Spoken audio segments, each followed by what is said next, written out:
Tātad prioritātes, manuprāt, divu virzienu. Viena lieta ir dzimstības veicināšana, kas ir svarīga. Otra lieta ir nabadzības risku attālināšana. Tad, ja ģimenē ienāk pirmais vai nākamais bērns.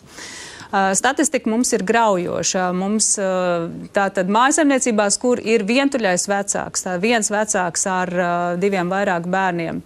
Tās ir visnabadzīgākās mājasemniecības mums Latvijā ar viszemākajiem ienākumiem vidējiem uz vienu mājasemniecības locekli.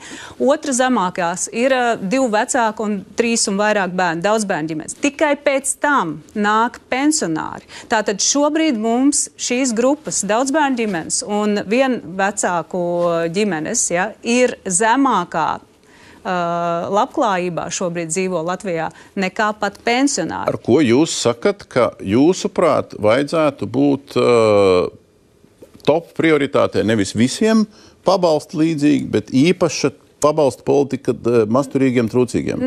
Es teiktu, ka nē, mums Latvijā tik maz jau ir šobrīd jau šo te bērnu un ģimeņu, kā mums nevajag tur vērtēt vēl ienākumus. Dzimstības veicināšana, 100% ienākumu atvietojamība vismaz vidējās algas apmērā saņemošajiem vecākiem, ja ienāk bērns ģimenē, tas ir primāri.